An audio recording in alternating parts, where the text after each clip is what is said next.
When you think about businesses that are selling through the roof, Allbirds or Skims, sure, you think about a great product, a cool brand, and brilliant marketing. But an often overlooked secret is actually the businesses behind the business, making selling, and for the shoppers buying, simple. For millions of businesses, that business is Shopify. Nobody does selling better than Shopify, home of the #1 checkout on the planet. And the not-so-secret secret, with Shop Pay, that boosts conversions up to 50%, meaning way less carts going abandoned and way more sales going.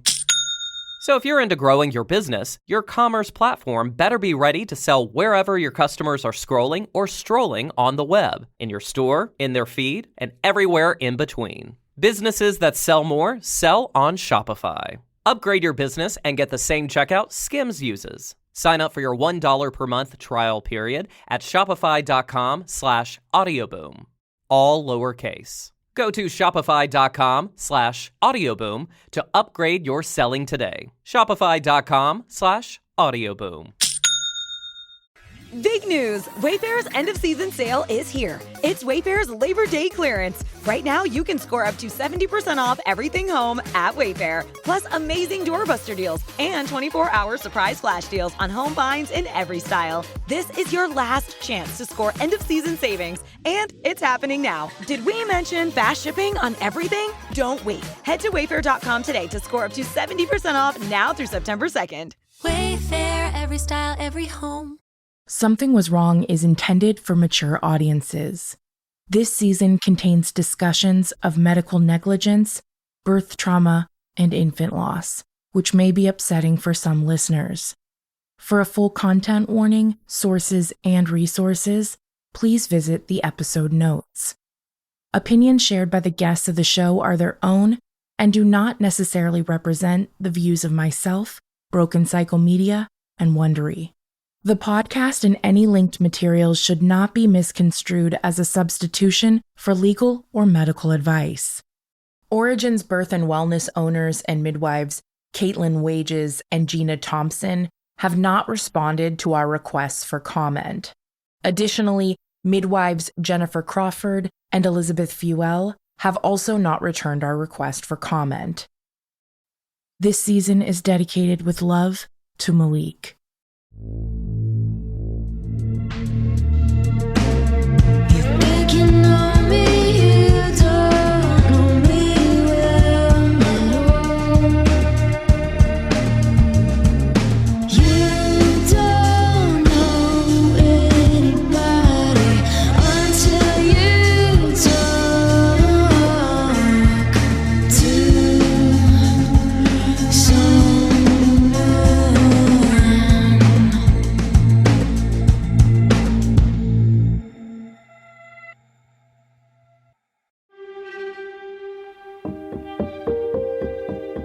Hi, my name is Brittany. I was a birth photographer out of Origins.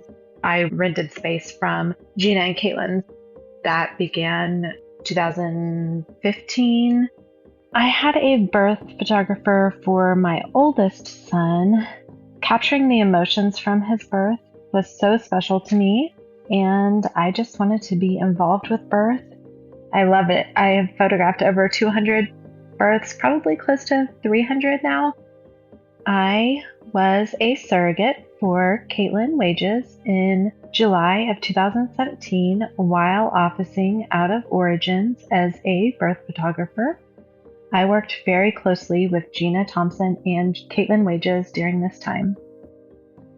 Speaking to the relationship that you had with Caitlin regarding being her surrogate, how did that conversation come about? It was a big decision. I actually had a dream about being a surrogate. It is something that I had thought about many times. My business partner, who I was doing photography with at the time, and I were moving in to our media room and office upstairs at the birth center. Gina and Caitlin were getting the birth center all set up. I passed Caitlin in the hall and saw that they had set up one of the birth rooms, and I said, oh my gosh, if I'm ever a surrogate, I want to deliver at the birth center because it's so beautiful. She stopped and she said, "I'm going through files looking for a client that might want to be my surrogate." That sparked the conversation. And then a few months later, my husband and myself and Caitlin and her husband, we were all sitting down at dinner going over logistics and decided to move forward. They had just lost their son and were grieving, and we were all hopeful to bring back a little bit of hope and love to their lives. What was the process like becoming pregnant as a surrogate? I have actually blocked out a lot of that because it was pretty traumatic for me. I do remember that it was a lot. We went through psych evals. We had to do contracts. We each had our own lawyers. We did not go through an agency. We did one set of hormones. I actually had to wean my son early too, which is something that I look back on and I'm a little sad about. Every round of hormones was brutal. We get to the day of transfer. It was a fresh transfer, and we find out that none of the eggs were viable. So that did not work out, and I had to abruptly stop the hormones. So that was awful. That was torture on my body. I did not feel comfortable complaining to Caitlin or anything. I felt like, what do you have to complain to her about? She is devastated of her own accord. And then we did another transfer. So all new hormones, start all over again, 6 months or whatnot later. And then that resulted in her baby that was born in July of 2017. It felt like I was getting good care. I rotated just like they did with their clients. So I saw Caitlin for one appointment, then Gina, and then their other midwife that was working with them at the time. I felt like they did a good job during prenatal. I don't feel like anything was off. Caitlin wanted to do massive amounts of blood work. She was overly protective of not even me. It was her son that she was overly protective of. I think at one point I was taking 36 vitamins per day, but I don't feel like anything was off during pregnancy. There were no red flags for me at all. Caitlin was extremely anxious to meet her son, rightfully so. I was anxious, as any pregnant woman is. She decided she wanted to induce the midwife way, which is stripping membranes, doing the breast pump, all of those things. I kind of had some hesitations, but no alarm bells going off or anything like that. I was over 39 weeks. She's stripping membranes and I'm doing the breast pump. Finally, she gets me into labor. My contractions have been pretty regular. Nothing was really painful. It gets to later in the day and he keeps putting his hand up above his head and they get him to put his hand down. They were not too terribly concerned. Caitlin went to do a cervical check. She's doing cervical checks for her own baby. She feels his nose instead of the back top of his noggin. She doesn't say anything to me. She asks Gina or the other midwife to feel, and they say, "That's a nose." And then the other one, the third person, goes in and feels too. And they all agree. And that's when they start saying, "We have to go right now to Texas Health Alliance that's like 2 miles down the road." While they're on the phone, I'm asking, can I do hands and knees? Like, is there anything I can do to help? I've been to lots of births. I know that there's stuff you can do to get a baby to turn. And they're like, yeah, you can do that. But they're all so preoccupied in their little huddle that they're not paying any attention to me. And they're all freaking out about the baby because Caitlin has already lost one child and they can't let her lose another one. It sounds like you felt like in the moment that the concern was for her son, but there wasn't that same level of concern for you. Absolutely.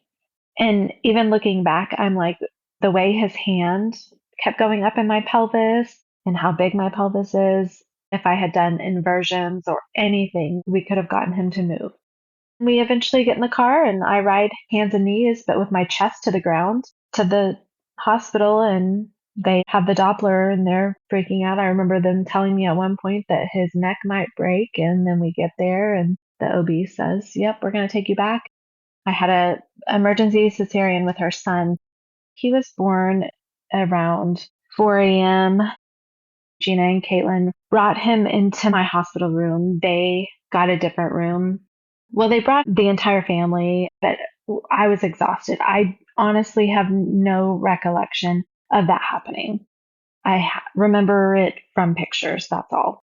The next morning, around 10, my husband wasn't there. He had gone home to check on the kids, something. Gina and Caitlin come in with the baby and let me know that they're checking out with the baby against medical advice. Because midwives can provide care for babies until 6 weeks, and they didn't feel like they needed to be there. But I was there. I think that I ended up being able to leave by that night. Maybe I did have to stay. I don't remember. The surrogacy is so blurry to me because I have blocked it out. That is how I survived working with Caitlin. Whenever I look back on that pregnancy, I'm like, wow, that pregnancy wasn't handled properly. But it all felt like rainbows and sunshine and butterflies because I was getting all of this attention. My care providers were Caitlin and Gina, and then their other midwife partner. That's not right. Why would the mother be my care provider? I have my records pulled up, but these are Origins records. Origins did not keep records of when you're in the hospital. They track what's going on at Origins. That's it. Postpartum care at Origins was a 2 to 3 day visit, a 2-week visit, and then a 6-week visit. We did a 2 to 3 day visit at the birth center, and Caitlin did a herbal bath afterwards. Let me tell you about the bath. It contains herbs that are supposed to be healing for the mom after giving birth. Baby's not supposed to have a bath immediately, but Caitlin used it for a marketing ploy and to use the beauty of the birth center to lure people in to something that it shouldn't have been. 18 months or at least a year later, they still had one more embryo left. I felt like so many eyes were on me and everybody knew there was one embryo left, and I couldn't tell her no. And we did that transfer. I did blood work for my progesterone at the end of August of 2018, and that resulted in a miscarriage. It was traumatic going through a miscarriage. That was the only miscarriage I've ever had. I think that the miscarriage did slightly change my view of her because she acted like it didn't even happen. And that was bizarre. I'm miscarrying someone else's baby and they barely acknowledged it. Another thing is, Caitlin let all of my medical bills go to collections after the C-section. They were all in my name because I was the patient. Your agreement was that she was supposed to pay them. Yes. She finally paid them after they went to collections. My relationship with Caitlin was unhealthy. I laid in Caitlin's bed with her while she cried on the anniversary of her son's death. It has to be such a different intimacy. It was. You're always giving them the benefit of the doubt every step of the way. But it was also like a bad marriage. That's the best way that I can describe Origins, where it starts out so great and then slowly it goes downhill. I think about 2 years in, I was like, Caitlin doesn't give a crap about me. I knew that with my whole being. It's kind of that thing where everybody thinks that they're Caitlin's best friend. She wants everybody to like her and she wants to be in the spotlight. You always know when Caitlin's in the building. Caitlin craves attention. I truly think that Gina has a good heart. I've struggled with this whole thing with Gina a lot because I don't feel like anything that has happened has been in Gina's heart, but she has gone along with it because she did not want to deal with Caitlin and what it would take to get out of it. Being the birth photographer that officed out of there, something that always bothered us is Caitlin wanted to always take credit for us getting clients, and they charged us a crazy amount for rent. But really, they used our photos, our videos for marketing. We were called Birth Unscripted. A lot of our videos went crazy viral. The Honest Company, we were in one of their commercials. Caitlin is in the commercial. People found them through our work. We would ask them in the tours, where did you find us? And they'd say, oh, we saw your video went viral. It's like, well, this is a mutually beneficial relationship. You can't say that it's not, but then she would try and raise our rent. So you felt like she was kind of trying to take credit and hold that over your head a little bit? Caitlin takes credit for everything, always.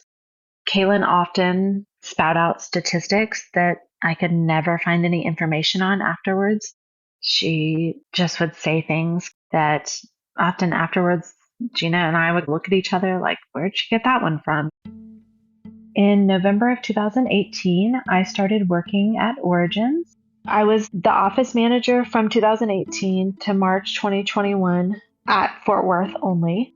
And then I was the executive director from March 2021 to January of 2024. I would do paperwork.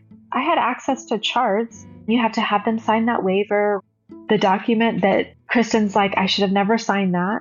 They've always told me, this is all the stuff that you signed in the hospital. And so I didn't question it, right? I'm like, well, I don't know what I signed in the hospital. If I ever do go to the hospital, I never read that stuff anyway. So what do I know? Some clients had reported that all of their notes in their chart were made under the same login, and also several had changes made to them weeks and months after treatment. I'm wondering if you have any insight that you could offer. So the way Maternity Neighborhood was handled was that each midwife at hire was given a login.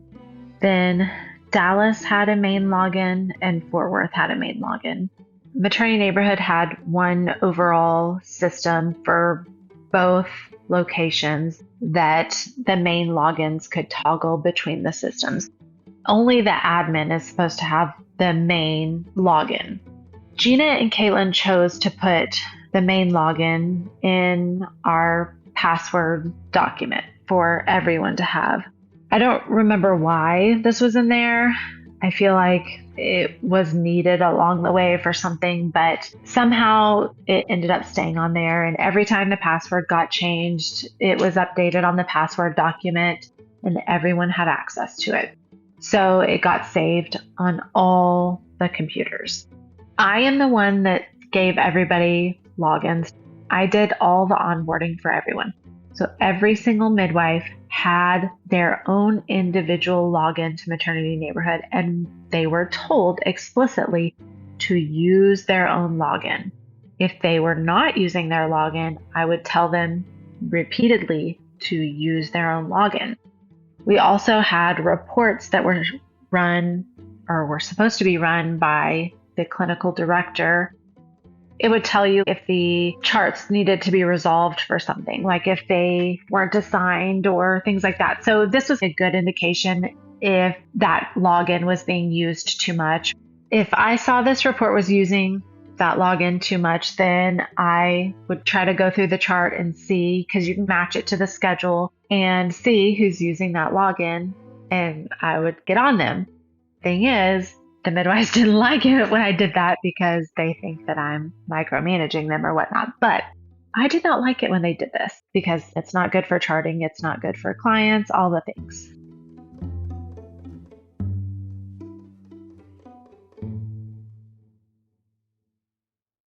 When you think about businesses that are selling through the roof, Allbirds or Skims, sure, you think about a great product, a cool brand, and brilliant marketing. But an often overlooked secret is actually the businesses behind the business, making selling, and for the shoppers buying, simple. For millions of businesses, that business is Shopify. Nobody does selling better than Shopify, home of the #1 checkout on the planet. And the not-so-secret secret, with Shop Pay, that boosts conversions up to 50%, meaning way less carts going abandoned and way more sales going...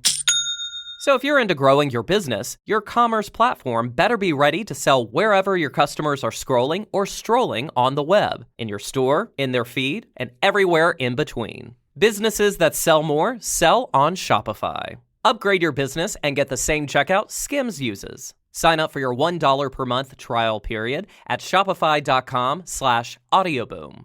All lowercase. Go to shopify.com/audioboom to upgrade your selling today. Shopify.com/audioboom.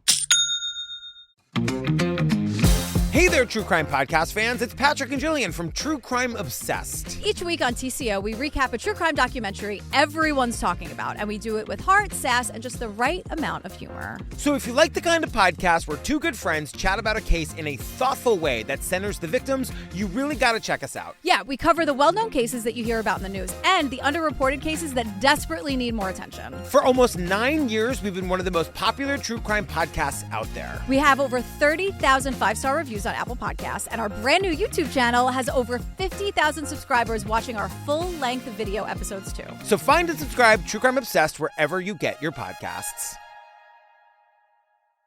When you think about businesses that are selling through the roof, Allbirds or Skims, sure, you think about a great product, a cool brand, and brilliant marketing. But an often overlooked secret is actually the businesses behind the business, making selling, and for the shoppers buying, simple. For millions of businesses, that business is Shopify. Nobody does selling better than Shopify, home of the #1 checkout on the planet. And the not-so-secret secret, with Shop Pay, that boosts conversions up to 50%, meaning way less carts going abandoned and way more sales going. So if you're into growing your business, your commerce platform better be ready to sell wherever your customers are scrolling or strolling on the web, in your store, in their feed, and everywhere in between. Businesses that sell more sell on Shopify. Upgrade your business and get the same checkout Skims uses. Sign up for your $1 per month trial period at shopify.com/audioboom. All lowercase. Go to shopify.com/audioboom to upgrade your selling today. Shopify.com/audioboom.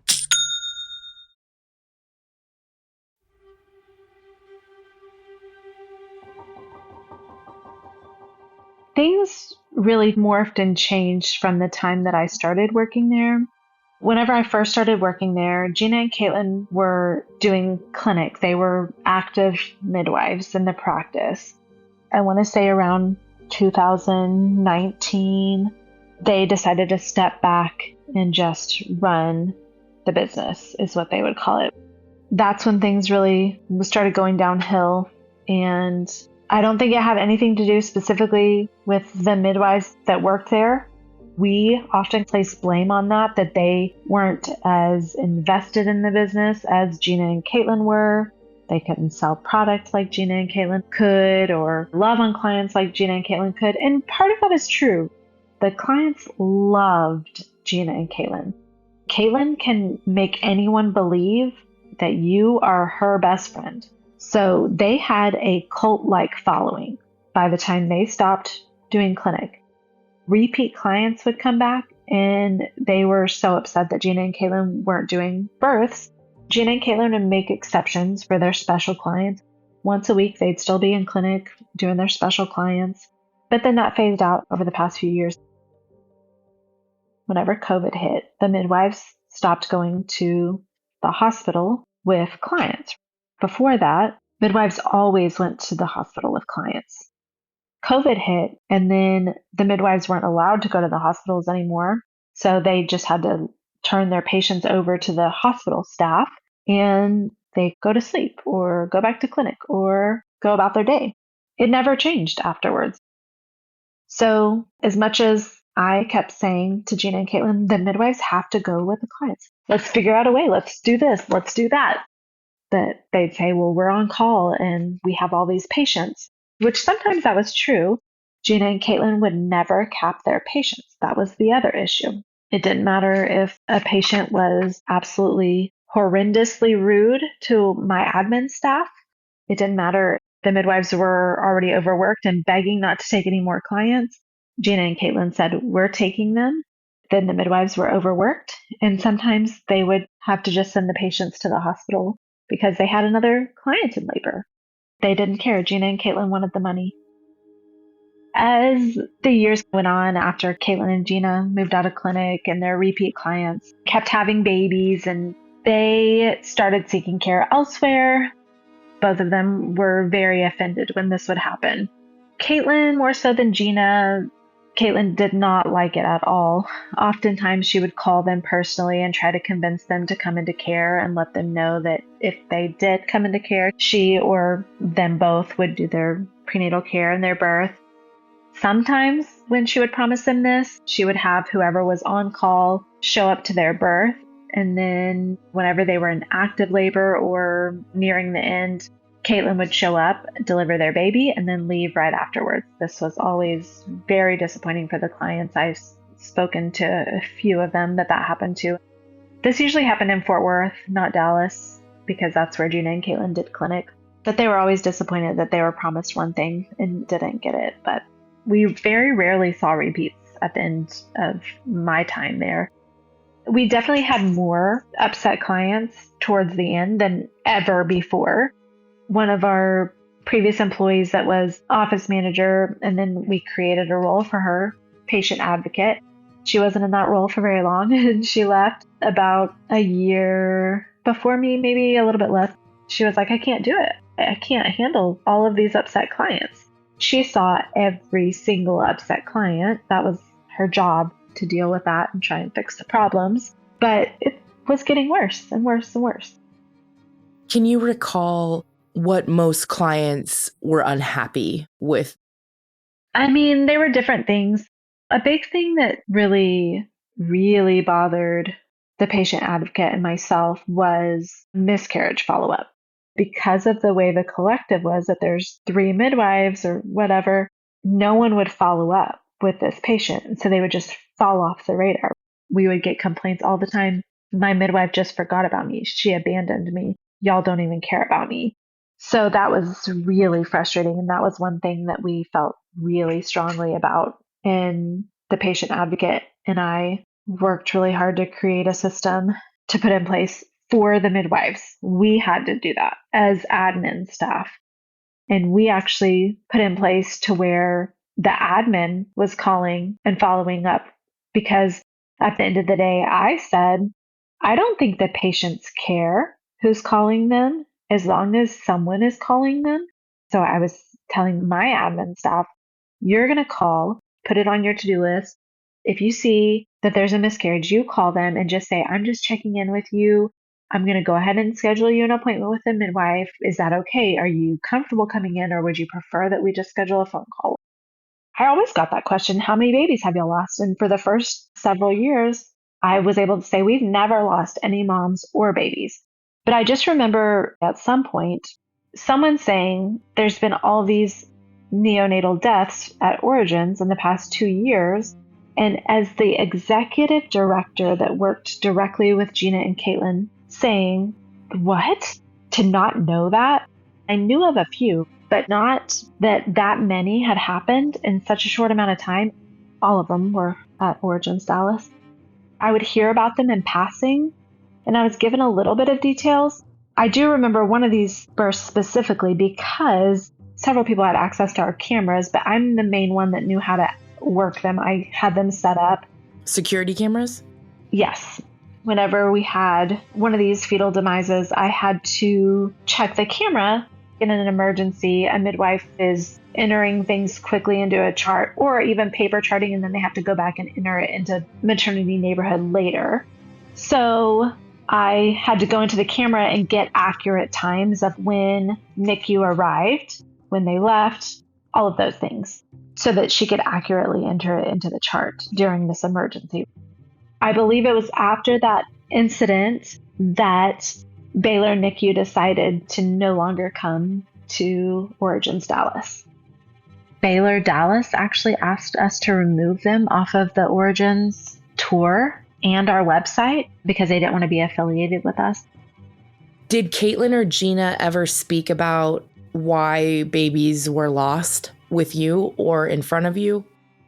No, there was never any follow-up with how are we going to fix this? Are we going to do any action plan? Are we going to do any roundtable or anything?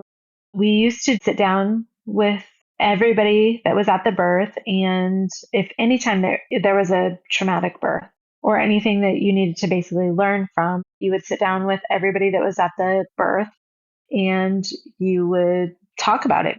You would process the birth essentially. And it never really made sense to me why they didn't do that with any of these difficult births, or why we weren't coming up with solutions for any of these things. And I did constantly suggest solutions. At one point, we even came up with a solution, and the midwives were even begging to break up into smaller teams of 2 to where clients could pick your team of 2 midwives. So you're still at origins, but instead of seeing like a team of 3 or 4 midwives, you're going to a pair of midwives. Because I think that's where a lot of the things got missed. You're getting tossed around 3 midwives, and then you have people filling in for those midwives. It's just chaos all the time. And it makes me so sad that Origins didn't care enough about these mothers or these babies, that I, as the executive director, didn't know enough about these mothers or these babies that I don't know their names. We had a mom in the ICU and I didn't know about that. That is mind-boggling to know that we had a mom in the ICU while I worked there and I didn't know about it. They sold the collective, as, well-rested midwives that you always know and you love your team, but that's definitely not what the clients got. The midwives were overworked. If somebody was out sick or had an emergency, the other midwives never wanted to pick up a shift. I don't blame them. They're exhausted. Gina and Caitlin rarely ever stepped up. And if they did, it was for like half a day or a few hours. Gina was way better at this than Caitlin. If Caitlin did anything, she wanted to get paid for it. She wanted extra pay. That always drove me crazy. The midwives were made to work through their personal emergencies, family emergencies, their own medical emergencies. There are some midwives that were actively working where Gina and Caitlin would not help them while they are having medical emergencies. You can't be a good midwife in that situation. So they actually reached out to Gina and Caitlin for help, and they were told they had to work. How can you sell a collective to your clients and then this is happening? 2022, August, Caitlin, she had an early birthday party for their son. Gina was there. Our childbirth educator was there, which is one of her best friends. And then our patient advocate. I wasn't invited. I literally gave birth to this child, and you didn't think that you should invite me, even though I'm friends with every person here. Like, I spend every day with these people. They're all sitting by a pool taking a picture with him. You literally do not give a crap about me. That sealed it in my brain for me.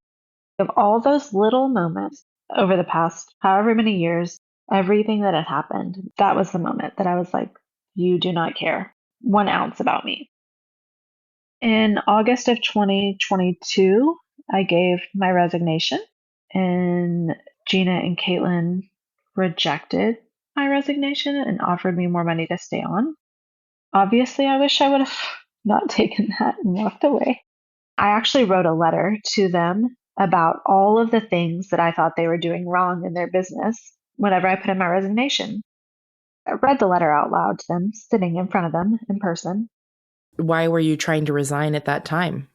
They had brought on a new clinical director for both locations, Darlene. Darlene's daughter was a midwife at Fort Worth, Midwifery. Darlene oversaw everything medical, like clinical wise. So all the midwives reported to her, but she had no licensure in Texas. In the state of Texas, you have to be a licensed provider to be a clinical director at a birth center. I did not know that then. Why did they think she was qualified to have this job? Because they were desperate to do less work. Darlene and I always butted heads. Looking back, I think they pitted us against each other because they would always tell me I needed to call her and work it out, but they would tell me one thing and Darlene another. So triangulation is a narcissistic tactic where they kind of like separate people and pit them against people. Looking back, I think that they did that a lot. They made me do their dirty work a lot. And then at one point they tried to tell me I had to change my job responsibilities so that I didn't ever have to see Darlene. And that's whenever I was like, nope, I'm out. I'm putting in my notice. They were like, well, we can't lose you. We're going to make a plan to get rid of Darlene. It was not good. They did not get along at all, her and Jen, because Jen had just been told she could be a clinical director. And then they gave it to Darlene. Nobody at Dallas was happy with her. And when you say Jen, you mean Jennifer Crawford, right? Correct. I gave them my resignation letter. And so they were like, okay, we have to get Darlene out of Dallas. They told her, you're only going to work at Fort Worth. And then she said, well, if I'm not going to be at both locations, then I'm quitting, which is what they wanted her to do. Fast forward, Bree and Darlene now run the Center for Birth and Wellness, which is the old Origins Fort Worth location. Darlene is the director of that location.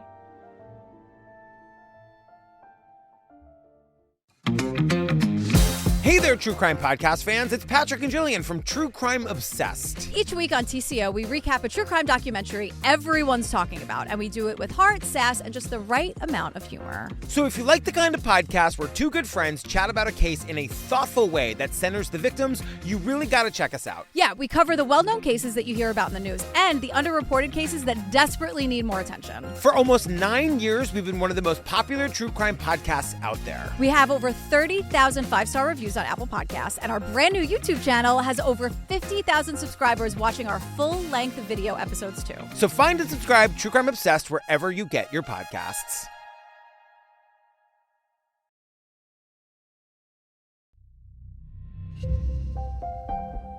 There are allegations that Jennifer was practicing midwifery without her license. Were you aware of those sorts of staffing incidences where students were allowed to practice midwifery unsupervised? So Gina and Caitlin had all of their students essentially practice once they completed their numbers. I guess once they were graduate midwives is what they called them. What they kind of sold to their staff was that as long as their preceptor was within an hour of them, then they were allowed to do so. If they were graduate midwives, why didn't they just get their license? Because they hadn't passed their tests, basically. Right. They were waiting to sit for their test, and they were submitting their paperwork and going through all of those steps. This is something they've been doing for years. Jen, I think, is unique. I'm not excusing anything that has happened. Jen was given too much responsibility, and right out of the bat, as a brand new baby midwife, she took on the role as clinical director right after getting her license. Jen basically ran Origins Dallas. She reported to Gina and Caitlin, but she handled the call schedule at Dallas. All of the midwives reported to her. She handled all of the student midwives, even though she had became licensed just recently herself. Anything that I needed or my admin team needed that related to the midwifery team, we had to go through her. Plus, she was going to births. If anybody couldn't find a birth assistant, she had to go. So there was many weeks where Jen was working, by my guess, 80 plus hours a week. She would get calls in the middle of the night. She was not sleeping. Why did they think that she could handle this? Because she acted like she could handle it. Jen always acted very well put together and like she could handle everything. She was very good at that. How many other midwives were working underneath Jennifer during this era of the birth center? Elizabeth was there. We had a CNM. There was another midwife, Danielle, but she left. There really wasn't a lot of turnover at Dallas, which is so weird to me. Well, it sounds like Jennifer was taking on a lot of it towards the end. She was, until she couldn't. And unfortunately, we're seeing how that played out. Did Jennifer ever speak to you about any of the babies that she lost? Yes, she talked to me about Marquita some. I heard so many different things about that I don't remember exactly what Jen said. I remember hearing about how the assistant midwife at that birth went to the wrong entrance, and it obviously caused a slight delay in getting her there to labor and delivery. After that happened, we printed maps and instructions. I laminated them and put them in all of the birth rooms and made printable versions to grab and take so that if any parents needed them or doulas, midwives could grab them and take them as well. So there's directions, what entrance to go to with clear instructions. So we tried to at least make a slight improvement. When they had the meeting and giving the updated information about protocol regarding the hospital, etc., do you recall if they spoke to why this occurred or any sort of specifics as far as why did Malik die? There was no meeting. We had a messaging system called Flock that we used where we could have like group messages or individual messages. There was a Dallas all staff and then a Fort Worth all staff, and then there was one for everybody. And sometimes there would be a message about something. They would usually use ChatGPT to help them put something together, or they would ask me or the patient advocate to help write something and then tell us to send it to them to proofread before it got posted. I don't remember anything being posted about Malik. After they went to the hospital, not knowing what happened, I remember specifically me and the financial director, we were looking on the medical examiner website to try and find out what happened. And we found out that he passed away. Do you think that their clients were in danger towards the end when you reflect on the circumstances of the birth center and how things were being run? Now, looking back, I do. I feel like the midwives had no support and they had no ongoing training or reflection of how they could do better. I was talking to my husband, who's an engineer manager, and he's like, if we mess up something and it costs us money, what do we do to fix it? We go through and we figure out where we messed up in the process and we fix the process. So why, whenever you lose a life, are you not going back and figuring out where you messed up in the process and trying to fix it? And even if you're claiming that it wasn't your fault, are you not going back and trying to improve your process, to improve times or this or that or any possible way to make sure it doesn't happen again? I don't think any midwife can practice safely or effectively whenever they have family members in the hospital or are dealing with medical emergencies on their own or working exorbitant amount of hours. I just don't think that's possible, and I do think that they're a danger to their clients. So I think that there needs to be something in place to stop that from happening. Where is the cutoff for our midwives? Why are they doing 24-hour call shifts with no help, no relief? At the beginning of January of 2024, I did the numbers of our transfers, transports, how many hospital births we had, how many birth center births we had, all of that. And I had done it for 2023, and it was ready in 2024, right? So this was right before I got laid off. I called Gina and Caitlin. I was like, these numbers are not good for Dallas. Transport and labor is not good. And told them what it was. I want to say it was 31%. And they were like, well, you need to call Jen and talk to her about it. Why would I need to call Jen and talk to her about it? I am not Jen's boss. Jen and I had a really good relationship. So I called Jen and I was just like, I don't know why they want me to call you, but here it is. What do you think we can do about this? And she was like, well, I need their help. Like, I need some support. I'm working too much and we'll figure it out. And then I think she called them or something. I don't really know what happened after that. I haven't spoken to Jen since a month or so after I was laid off from Origins. I actually went to Gina and Caitlin, I think it was 5 days before I got laid off, and told them, your midwives need better support. Your midwives are going to leave. They're burnt out. They were actively coming to me and begging for help. I was kind of the liaison between the staff and Gina and Caitlin. I think that has a lot to do with why I was laid off, because that was the harshest conversation I had ever had with them.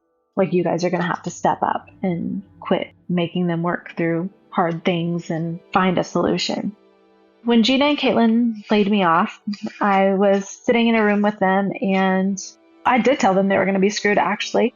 I set up everything for their company, and everything was through my phone number and my email, and they didn't even know what all I did for them, but it's fine. They figured it out. They offered me 2 weeks of severance. The next day they backpedaled and they said that they would only offer me severance if I signed an NDA. I told them I would not sign their NDA, that they could keep their money. I went on to be unemployed for 8 months, and that was fine. I mean, I did need their money, let's be real, but it wasn't worth it. Their attorney actually did call me at one point. I know their attorney very well. I worked with them many times over the past 5 years for different stuff. So he just called me and he was like, they want to know how much you want to sign the NDA. And I said, I'm not signing that. And he said, okay, well, I wish you all the best. The reason I didn't sign the NDA and the reason that I wrote a Glassdoor review, it kind of felt like I lost my identity. A lot of my identity was in Origins, but I felt like I was speaking up for all the employees that they had screwed over before me. Did they say you were laid off or that they were firing you for a reason? They said that I was laid off for financial reasons, which makes sense. They had been in financial burden. Did you have any insight into whether or not they were doing okay business-wise? There are several pieces to that. I didn't know that then, but now I have learned some things. They are being investigated for Medicaid fraud. There's an open, active investigation. Another thing is Caitlin was always spending money. Caitlin asked for money for everything she did, and this definitely took away from profitability. So whereas Gina just took her salary, and if she needed to do something extra, so be it. That was part of her job as an owner, right? You fill in where you're needed. Caitlin wanted to be paid for everything she did. The other thing is Caitlin's husband is a general contractor, and he did all the work on the birth center and expected to be paid very well for that.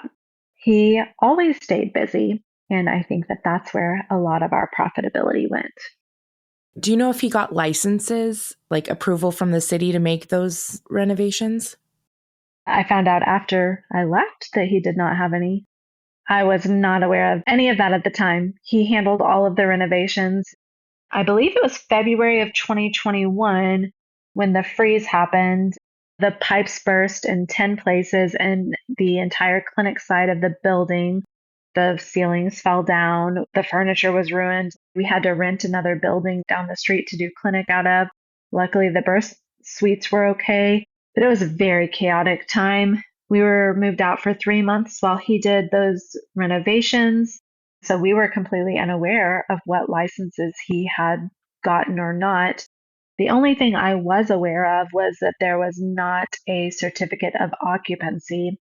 Early on, within the first few years, we had discussed the certificate of occupancy, and I had a file of paperwork handed to me of stuff that the previous office manager had been working on.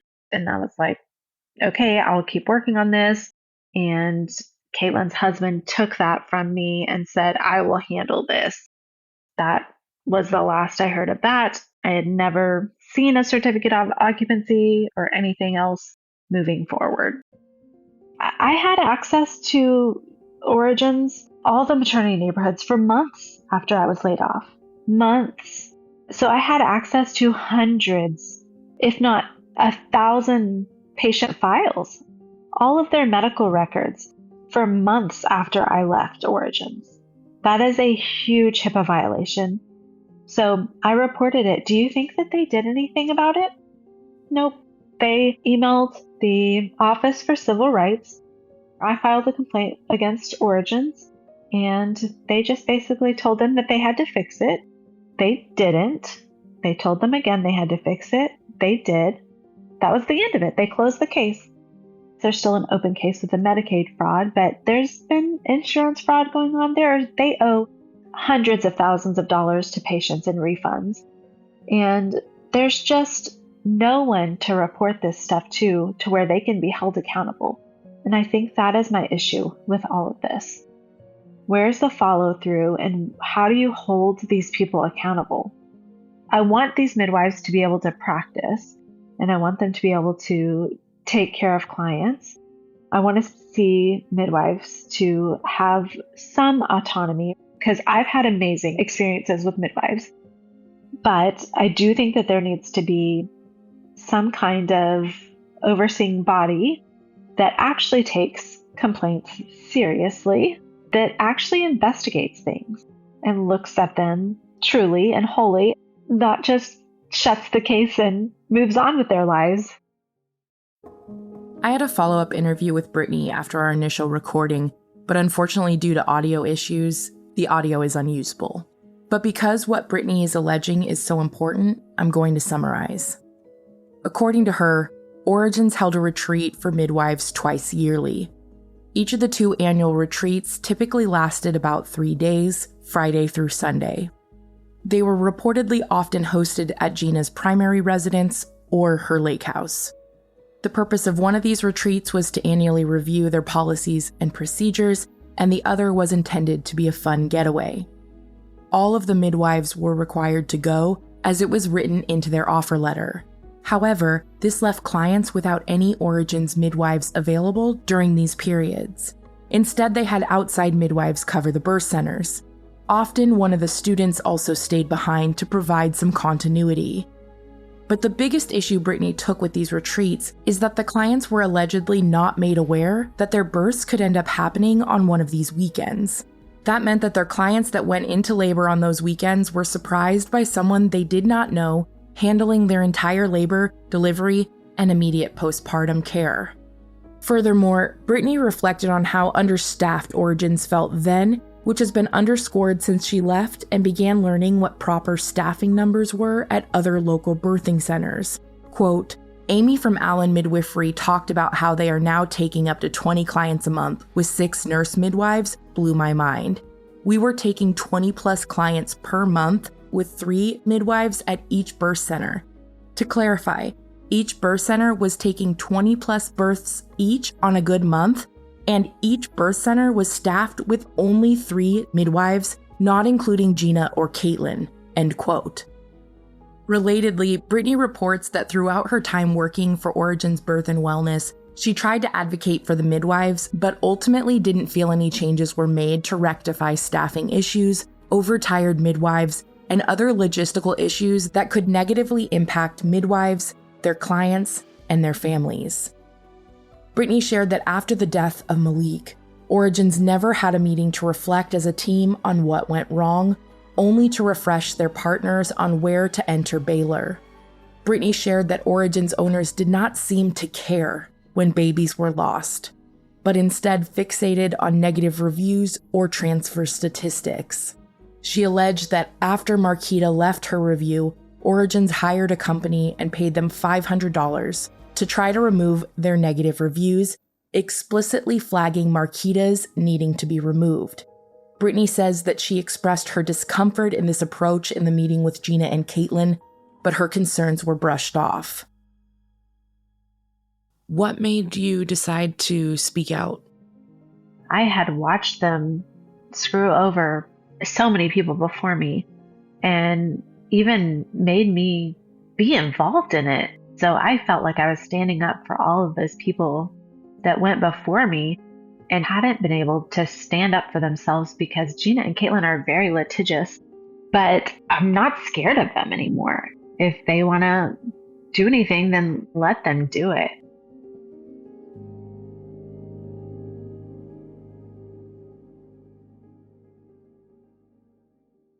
Next time on Something Was Wrong. I was very much confident I wanted to transfer. I tried standing and walking down the stairs. It wasn't happening. So I scooted on my butt one step at a time down the steps. Elizabeth said that she had to give us the go-ahead to take off. So we were sitting there waiting for her to come out of the house. I remember at one point we were like, how long does it take to write up notes and notify people? We've got to go. I'm in the car pushing. Something Was Wrong is a Broken Cycle Media production, created and produced by executive producer Tiffany Reese, associate producers Amy B. Chesler and Lily Rowe, with audio editing and music design by Becca High. Thank you to our extended team, Lauren Barkman, our social media marketing manager, and Sarah Stewart, our graphic artist. Thank you to Marissa, Travis, and our team at WME, Wondery, Jason and Jennifer, our cybersecurity team, Darkbox Security, and my lawyer, Alan. Thank you endlessly to every survivor who has ever trusted us with their stories. And thank you, each and every listener, for making our show possible with your support and listenership. Special shout out to Emily Wolf for covering Gladrag's original song, You Think You, for us this season. For more music by Emily Wolf, check out the episode notes or your favorite music streaming app. Speaking of episode notes, there every week you'll find episode-specific content warnings, sources, and resources. Until next time, stay safe, friends. Hey there, True Crime Podcast fans. It's Patrick and Jillian from True Crime Obsessed. Each week on TCO, we recap a true crime documentary everyone's talking about, and we do it with heart, sass, and just the right amount of humor. So if you like the kind of podcast where two good friends chat about a case in a thoughtful way that centers the victims, you really got to check us out. Yeah, we cover the well-known cases that you hear about in the news and the underreported cases that desperately need more attention. For almost 9 years, we've been one of the most popular true crime podcasts out there. We have over 30,000 five-star reviews on Apple Podcasts, and our brand new YouTube channel has over 50,000 subscribers watching our full-length video episodes too. So find and subscribe True Crime Obsessed wherever you get your podcasts.